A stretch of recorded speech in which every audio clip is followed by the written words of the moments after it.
കർത്താവ് നിങ്ങളോടുകൂടെ, അങ്ങേ ആത്മാവോടും കൂടെ. വിശുദ്ധ മർക്കോസ് അറിയിച്ച പരിശുദ്ധ സുവിശേഷത്തിൽ നിന്ന്. കർത്താവേ, അങ്ങേക്ക് മഹത്വം. അധ്യായം 2, 13 മുതലുള്ള തിരുവചന ഭാഗം. അക്കാലത്ത് യേശു വീണ്ടും കടൽ തീരത്തേക്ക് പോയി. ജനക്കൂട്ടം അവൻ്റെ അടുത്തെത്തി. അവൻ അവരെ പഠിപ്പിച്ചു. അവൻ കടന്നുപോയപ്പോൾ ഹൽപ്പയുടെ പുത്രനായ ലേവി ചുങ്കസ്ഥലത്തിരിക്കുന്നത് കണ്ട് അവനോട് പറഞ്ഞു, എന്നെ അനുഗമിക്കുക. അവൻ എഴുന്നേറ്റ് യേശുവിനെ അനുഗമിച്ചു. അവൻ ലേവിയുടെ ഭവനത്തിൽ ഭക്ഷണത്തിനിരിക്കുമ്പോൾ അനേകം ചുങ്കക്കാരും പാപികളും അവൻ്റെയും ശിഷ്യന്മാരുടെയും കൂടെ ഇരുന്നു.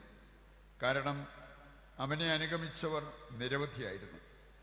അവൻ പാപികളോടും ചുങ്കക്കാരോടുമൊപ്പം ഭക്ഷണം കഴിക്കുന്നത് കണ്ട് ഫരിസേയരിൽപ്പെട്ട ചില നിയമജ്ഞർ ശിഷ്യന്മാരോട് ചോദിച്ചു, അവൻ ചുങ്കക്കാരുടെയും പാപികളുടെയും കൂടെ ഭക്ഷിക്കുന്നത് എന്ത്? ഇത് കേട്ട് യേശു പറഞ്ഞു, ആരോഗ്യമുള്ളവർക്കല്ല, രോഗികൾക്കാണ് വൈദ്യനെ കൊണ്ട് ആവശ്യം. നീതിമാന്മാരെയല്ല, പാപികളെ വിളിക്കാനാണ് ഞാൻ വന്നത്. കർത്താവിൻ്റെ സുവിശേഷം. ക്രിസ്തുവേ, അങ്ങേക്ക് സ്തുതി.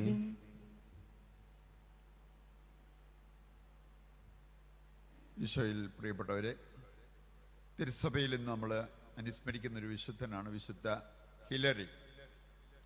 ഹിലരി എന്ന പദത്തിൻ്റെ അർത്ഥം തന്നെ സന്തുഷ്ടൻ എന്നാണ്. സഭയെ ധീരതയോടും സന്തോഷത്തോടും കൂടെ നയിച്ച ഒരു മെത്രാനാണ് അദ്ദേഹം.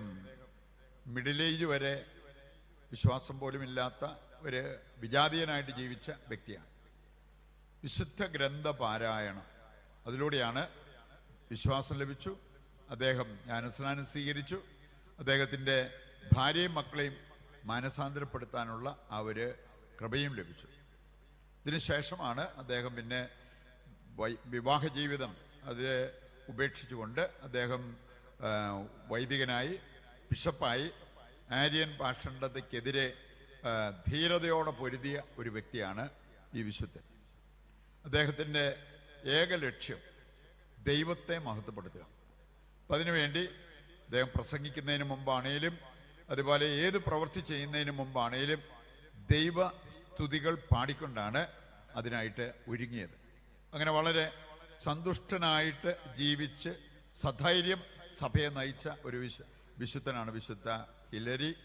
അദ്ദേഹത്തിൻ്റെ മാധ്യസ്ഥം തേടി പ്രാർത്ഥിക്കുമ്പോൾ യഥാർത്ഥ സന്തോഷം, നിലനിൽക്കുന്ന സന്തോഷം ദൈവത്തിൽ നിന്ന് സ്വന്തമാക്കാനായിട്ട് നമുക്കും ആഗ്രഹിച്ച് അതിനായിട്ട് പ്രാർത്ഥിക്കുകയും ചെയ്യാം.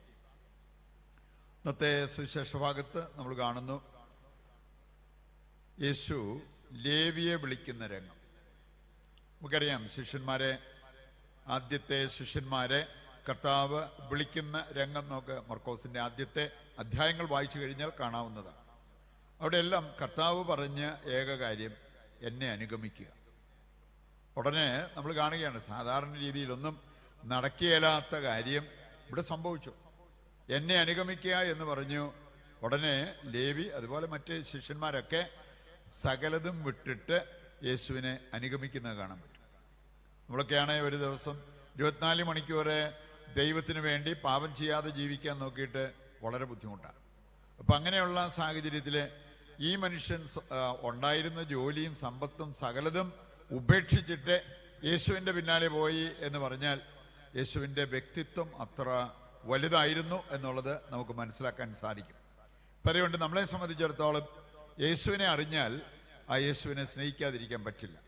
1 യോഹന്നാൻ 4:8 വായിച്ചാൽ എൻ്റെ സന്ദേശം അതാണ്, നീ ശരിക്കും ദൈവത്തെ സ്നേഹിക്കുന്നില്ലെങ്കിൽ ദൈവത്തെ അറിഞ്ഞിട്ടില്ല. ദൈവത്തെ അറിഞ്ഞ ഒരു വ്യക്തിക്ക് ദൈവത്തെ സ്നേഹിക്കാതിരിക്കാൻ സാധ്യമല്ല. വിശുദ്ധ ഹിലറി ആണേലും ദൈവിക നിയമങ്ങളെക്കുറിച്ച് രാവും പകലും ധ്യാനിച്ച് ആത്മീയ വളർച്ച പ്രാപിച്ച വ്യക്തിയാണ്.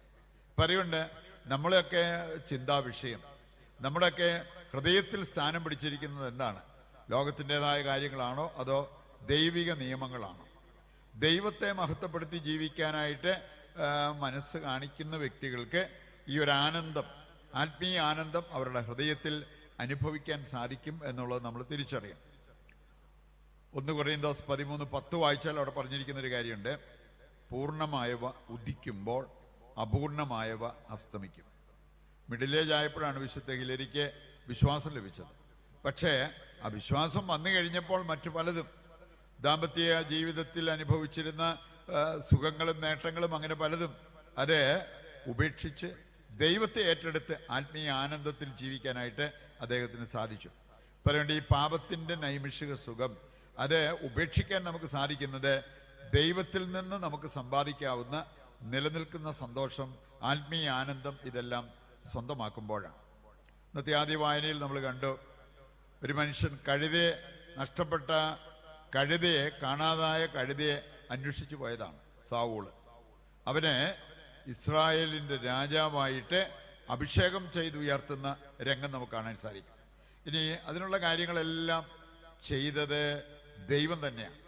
സാമുവേലിന് നിർദ്ദേശം കൊടുത്തത്, സാമുവേൽ സാവൂളിന് നിർദ്ദേശം കൊടുത്തത്, ഇതെല്ലാം ദൈവിക പദ്ധതിയുടെ ഭാഗമായിട്ടാണ് എന്നുള്ളത് നമുക്ക് മനസ്സിലാക്കാൻ സാധിക്കും. ഇനി സാവൂള് ഒരു അഭിഷേകം പ്രാപിച്ചു കഴിഞ്ഞപ്പോൾ അവൻ്റെ ജീവിതത്തിൽ സംഭവിച്ച കാര്യം 1 സാമുവേൽ 10-ാം അധ്യായം വായിച്ചു കഴിഞ്ഞാൽ നമുക്ക് കാണാൻ സാധിക്കും. സാമുവേൽ സാവൂളിനെ അഭിഷേകം ചെയ്തു. ആ അഭിഷേകത്തോടുകൂടി, ആ ഒരു പ്രാർത്ഥനയോടുകൂടി സാവൂളിന് ഒരു പുതിയ ഹൃദയം ലഭിച്ചു. സാവൂളിന് പ്രവചിക്കാനുള്ള വരം ലഭിച്ചു. സാവൂള് എല്ലാ വിധത്തിലും ഒരു പുതിയ സൃഷ്ടിയായിട്ട് മാറി. ഇതെല്ലാം ബൈബിളിൽ നമ്മൾ വായിക്കുന്ന കാര്യങ്ങളാണ്. അപ്പോൾ ഈ പ്രാർത്ഥനയ്ക്ക് നമ്മുടെ ജീവിതത്തെ എത്രമാത്രം മാറ്റിമറിക്കാൻ പറ്റും, പ്രാർത്ഥന ഒരു അഭിഷേകം അത് നമ്മുടെ ജീവിതത്തിലേക്ക് വന്നു കഴിഞ്ഞാൽ എത്രമാത്രം മാറ്റം നമ്മുടെ ജീവിതത്തിൽ സംഭവിക്കും എന്ന് നമ്മൾ തിരിച്ചറിയണം. നമ്മുടെ കഴിവ് കൊണ്ടൊരു മാറ്റം വരുത്താൻ നോക്കുന്നതിനേക്കാൾ ദൈവത്തിൻ്റെ കൃപ സ്വീകരിച്ചുകൊണ്ട് ആ കൃപയിൽ ആശ്രയിച്ച് ദൈവത്തിന് പ്രീതികരമായൊരു ജീവിതം നയിക്കാൻ നമുക്ക് സാധിക്കണം. ഇനി അതിലേക്കാണ് ദൈവം നമ്മെ ക്ഷണിക്കുന്നത്. ആ ക്ഷണമേറ്റെടുത്തുകൊണ്ട് അതനുസരിച്ച് ഒരു ജീവിതം ഇനി മുമ്പോട്ട് നയിക്കുവാൻ വേണ്ട കൃപയ്ക്കും അനുഗ്രഹത്തിനുമായിട്ട് ഇന്നത്തെ ബലിയിൽ ദൈവത്തോട് നമുക്ക് പ്രത്യേകം പ്രാർത്ഥിക്കുകയും ചെയ്യാം.